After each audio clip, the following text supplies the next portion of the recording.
Afinal, é melhor aplicar para seu visto de residente aqui nos Estados Unidos através de um processo consular ou de ajuste de status? Qual a diferença entre eles? Existe algum melhor do que outro? E qual a importância de entender isso? Então fica até o final do vídeo que eu vou te explicar tudo sobre isso. Bora pro vídeo.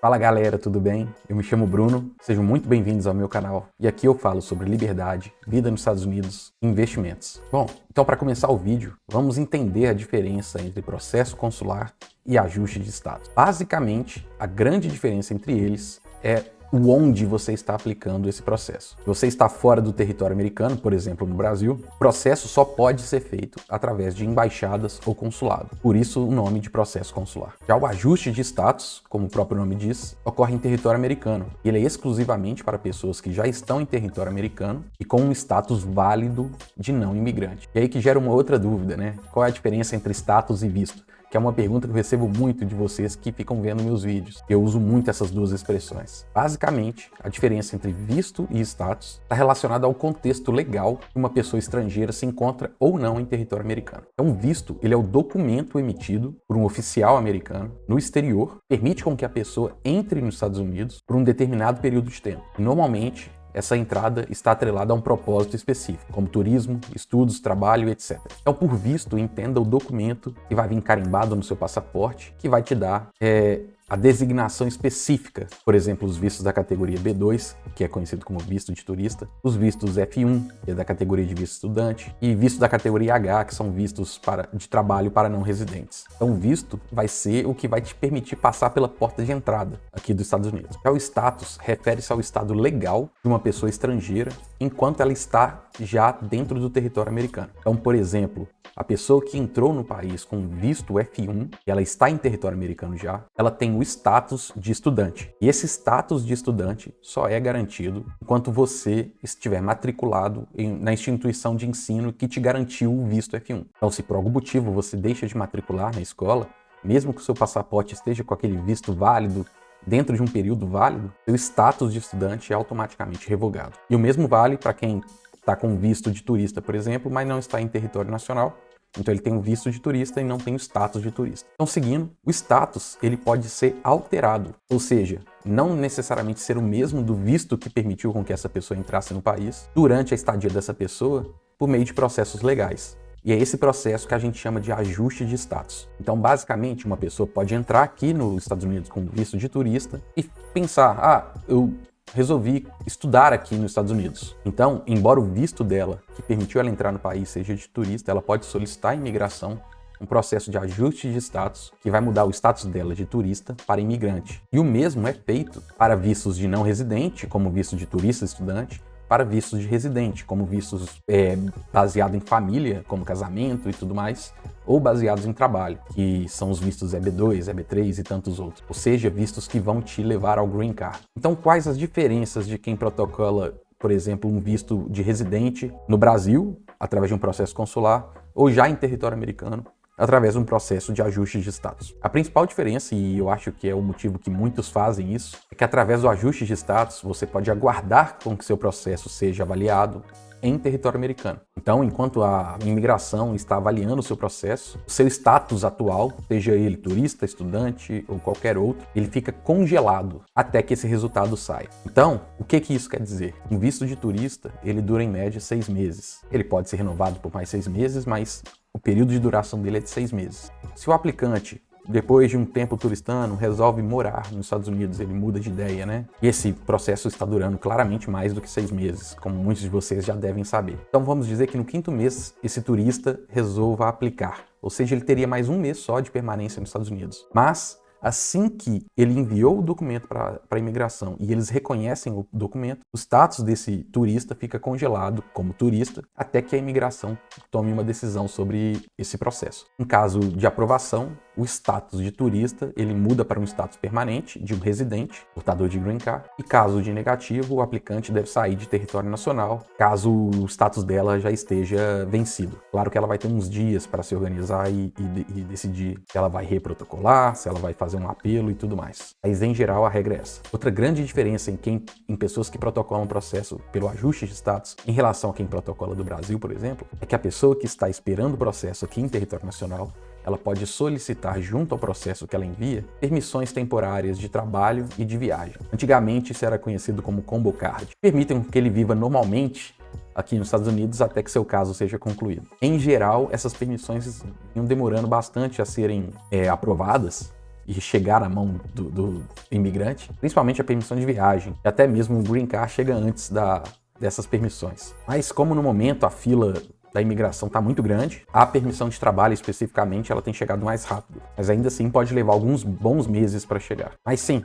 com essas permissões você já pode solicitar seu Social Security e começar uma vida aqui nos Estados Unidos. E a terceira grande diferença, isso é mais do momento da imigração e vem acontecendo de forma geral, mas não é uma regra, é que pela alta demanda de solicitantes, processos de ajuste de status, em geral, vem dispensando a entrevista final do Green Card. Ou seja, assim que eles avaliam que seu caso já foi aprovado, é só questão de tempo até seus documentos chegarem por correio. Já no processo consular, obrigatoriamente você vai passar pela entrevista final. Mas nada também que seja assustador, nem nada disso. E aí que vem a má notícia. Como eu disse, a fila da imigração está um pouco grande. Então, justamente por essa fila gigante, a USCIS ela paralisou as solicitações de processos de ajuste de status para esses dois vistos EB2 e EB3 especificamente, até com que eles consigam regularizar a situação deles, atualizar os casos que já estão atrasados desses processos, e aí sim voltar a permitir que novos casos sejam solicitados. E onde que a gente acompanha esse avanço? E aí que está a importância também de conhecer o Visa Bulletin, que é um relatório mensal que a USCIS lança. Então é importantíssimo que você acompanhe sempre regularmente para entender o que vem acontecendo na imigração. Através dele que você vai ver a disponibilidade de novos vistos em diferentes categorias, seja family-based, ou seja, baseado em algum laço familiar que você tenha com alguém aqui, ou seja, para o trabalho. Nele que você vai ver os estabelecimentos de datas, sejam datas de entrevistas, datas de avanço no processos que estão atrasados, é nele que você vai ver as cotas de Green Card e tudo mais. É basicamente através dele que você vai montar a sua estratégia de imigração. Então vamos para um exemplo aqui, eu vou abrir aqui no site deles para o Visa Bulletin do mês de maio desse ano. Então aqui é o visual do site da imigração, no Visa Bulletin, aqui você pode ver o mês de maio 24. Aqui esse início sempre vai ter um resumo do que eles vão estar falando embaixo. Falam, por exemplo, das cotas, de documentos para employment based, ou seja, baseado em trabalho, para cotas baseado em família, e aqui ele já pula para um resumo do que vem acontecendo nos processos que são family based, ou seja, baseados em família.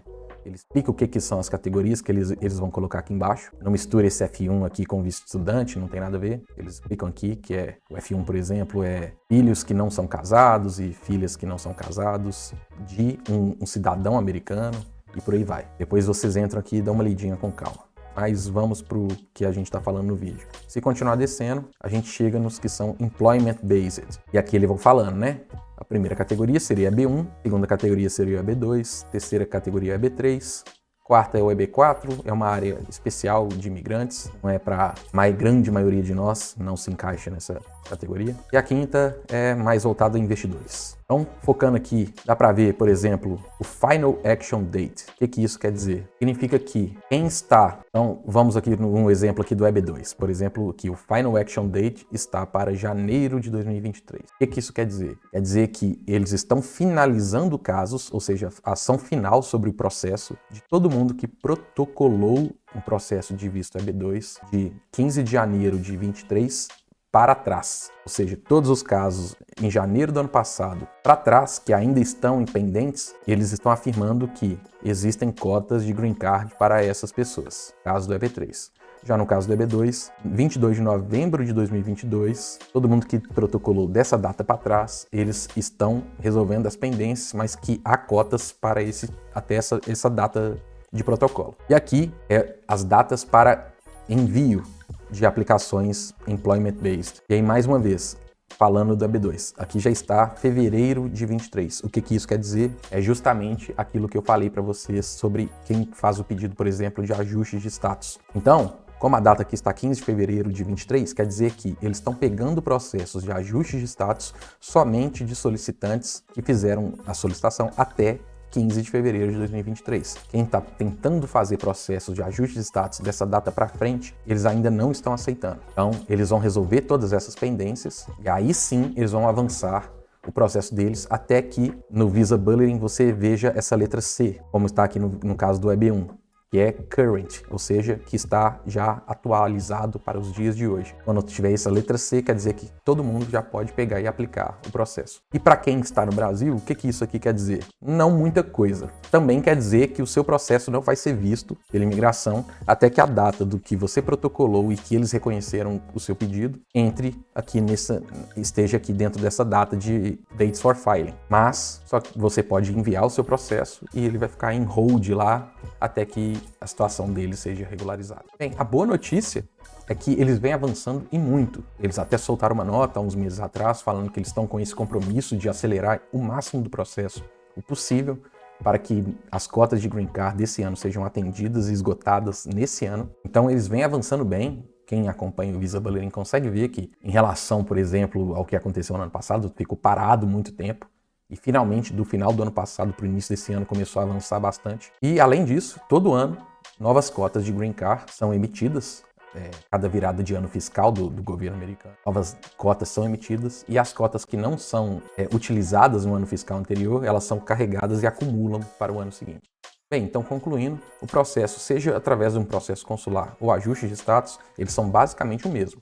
Na montagem do caso, no protocolo e tudo mais. Porém, eu sei que muitos de vocês, assim como eu fiquei também, ficam muito ansiosos para chegar nos Estados Unidos mais rápido e tentar esperar o processo daqui mesmo. Por isso, dão preferência a fazer um processo através do ajuste de status. Por isso é importante entender que o processo de imigração até chegar no Green Card, ele é uma construção, é como se fosse um caminho a ser traçado. Há inúmeros caminhos diferentes que podem te levar ao mesmo destino, que no caso seria o documento de residência aqui dos Estados Unidos. Então tem muitas pessoas que começam seu processo de imigração como um turista ou como estudante e ao ficar aqui nos Estados Unidos um período gosta tanto que resolve buscar outros status que o levem à residência permanente. Também tem outros que já estudam todo o processo do Brasil mesmo e resolvem aplicar do Brasil porque querem chegar aqui já com tudo garantido, tudo arrumadinho e dão preferência em esperar o tempo que for necessário para vir para cá já com o Green Card em mãos. E não tem caminho melhor ou pior. Para ambos os casos, mas principalmente para quem quer fazer o processo de ajuste de status, é importantíssimo estar sempre atento ao Visa Bulletin